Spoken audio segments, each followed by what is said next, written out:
So over the past few months, these fragrances have been some that I've really been enjoying a lot. And this happens from time to time. I'll go through phases where I'll kind of hyperfixate on, a few select scents in general that I kind of get obsessed with. I wear them a lot. I think about wearing them a lot. I'll come down here and just smell them quite often, even if I'm not planning on wearing them for that day, just for whatever reason, And then over time, those feelings will lessen a bit and then kind of get changed into a few different scents that I'm kind of obsessed with for that time being. So you'll see a lot of these right now are kind of more cooler weather focused because we've been kind of working our way through winter here. There is one fresh one in here, maybe two kind of fresher ones that I was kind of wearing towards the tail end of summer and fall of last year that I wanted to throw in as well, just to kind of give it some variety. We'll start this off with a new release, new as of kind of end of last year-ish, end of last year. I don't even remember when this came out now. Le Male Elixir. But I do know that this stuff is fantastic. I think it might have been out longer than I'm thinking there, but I love it. This stuff is great. If you're someone who just didn't find a whole lot of enjoyment out of Ultra Male and even Le Male Parfum, maybe even the original is something that you just got tired of, this really is something that brings life back into this lineup, in my opinion. It's a really, really well done release. This one is kind of focusing on tobacco and honey, which is an iconic note combination that works really well no matter how it's done. There are so many fragrances out there that do this note style combination. So this is nothing new. There's a ton, but this one kind of within the Le Male lineup is utilizing some of those Le Male facets in a really good way to make this one stand out. It is a great release for fall and winter time. Out of the entire lineup, this one I find is the most classy, the most elegant, the most expensive smelling. I think this is a really, really well thought out release that is going to help open this lineup to a variety of different people, where maybe, again, some of the previous releases, Ultra Male, Le Male Parfum, were a bit too juvenile smelling. This one might solve that problem. So this next one here is on the fresher end of things. I believe this was a 2022 or kind of early 2023 release. I can't remember at this point, but it's still relatively new. It was a flanker that I was not expecting at all, but when this one was announced, of course, I was super excited for it. It's Roja Elysium Eau Intense. Elysium, as I'm sure you guys know who have watched the channel for any amount of time, is one of my favorites from Roja. It's one of my favorite niche scents in general. I love it for summertime. I'll even wear it in winter every now and then if I feel like it. And Eau Intense is something that immediately caught my attention. And it's a great release as well. And this is something I've talked about before as well, but I think this is more of an Eau Fresh. I mean, it even looks that way based off of the gradient here. It's kind of has a frosted glass look, kind of more in line with an Eau Fresh. And then what is kind of the setting stone for me is the scent itself. When I smell this one compared to the original Elysium, it's a more of an Eau Fresh, brighter take on that. So it still has a lot of the vetiver in here. It has less of the sweetness, and you do get a bit of sweetness from the original, kind of coming from some of the fruits and citruses that they're using combined together. This kind of eliminates that.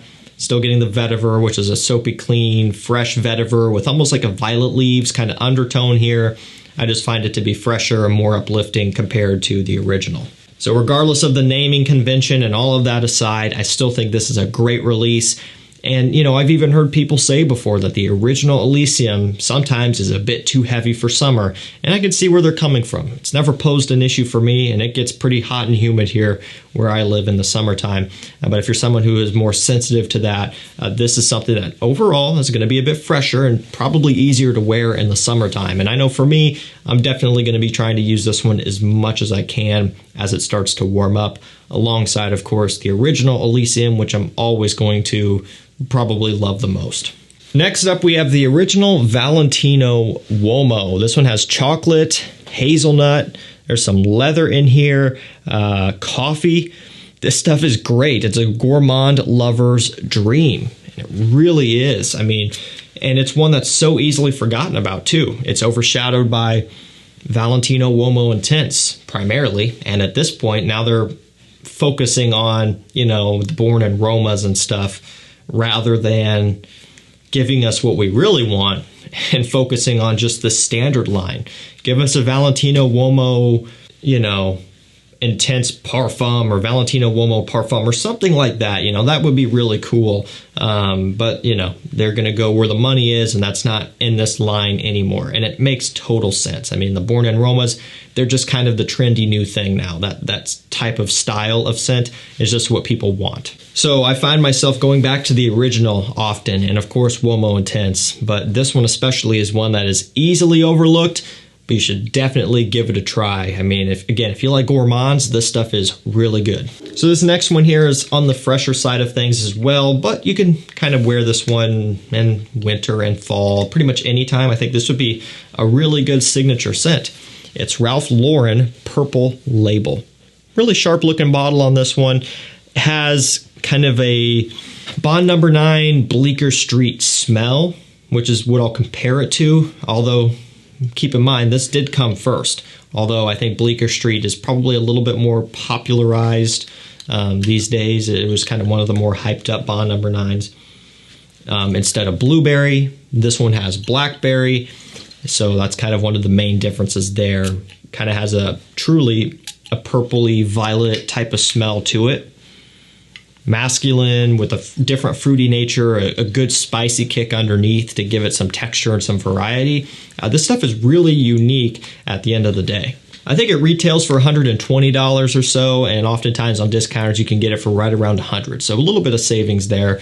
A little bit pricey, although in my opinion, just given how much this one stands out and how exciting this one is, at least for me, it's worth that amount of money. Again, just to focus on this, the camera's not going to pick it up. Really cool presentation. I mean, that purple is deep and vibrant, and looking at the bottle in person, I mean, it's sharp looking. Next up, we have Prada L'Homme Intense. I mean, this stuff is amazing, and I've worn this one a lot throughout wintertime. It's kind of my favorite time of year to wear this. The original Prada L'Homme, great for spring, you know, early summer. This one with the leather in here is just a little bit more of a cooler weather style leather tonka bean to give it a sweetness and more depth and complexity and richness behind that fresher iris. I mean, it's great. If I had to choose my favorite Prada L'Homme, it would be the Intense, hands down. And finally, this one is back. You guys might remember a while ago, you couldn't get this anywhere. Retail, discounters, gone. It's back on discounters, $128 for this. Very reasonable. I mean, the original Prada L'Homme on discounters is usually right around $95 to $100. So you're not paying a whole lot more.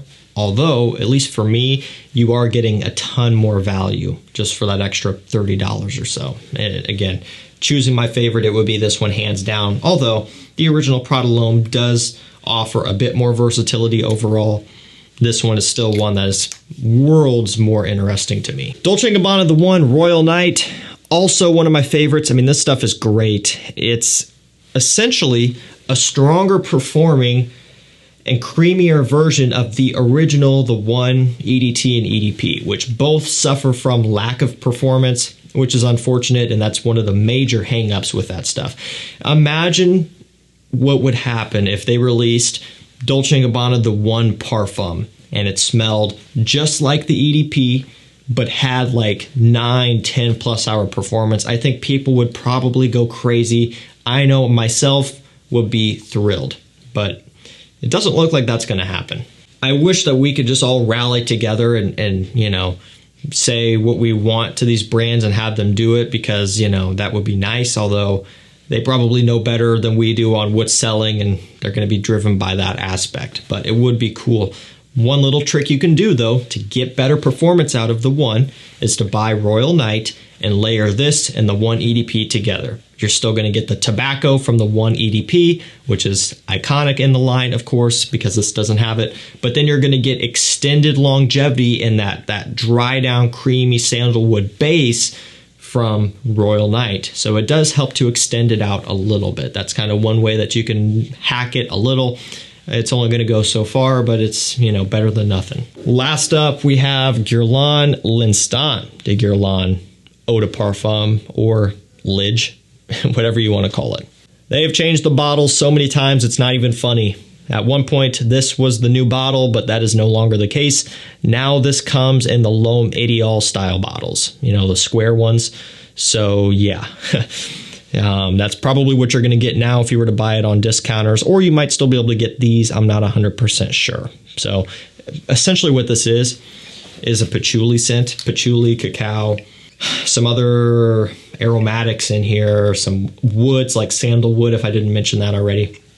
But it is a chocolatey patchouli scent, and it smells really good. One thing I want to warn you on is that this does actually smell a little bit old-ish. Like some people would say old person, mature, classic, whatever. So make sure you're aware of that going into it.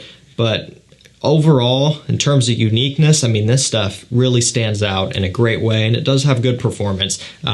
In fall and winter time, I really enjoy this one. I've got this. I have the original style bottle. I don't have any in the new style, the L'Homme Ideal bottle yet. So as far as differences in the scent, I can't speak to that. So, you know, maybe do your research. Likely they're probably the same, but you know, that's all I have to say about that. Great scent.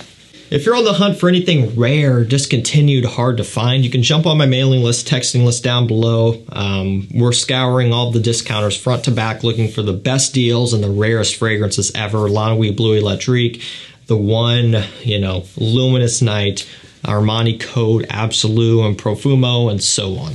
I will also link all of these down below as well, but that's going to do it for me. Thank you so much for watching. Stay safe, stay healthy. We'll see you tomorrow with another one. Take care.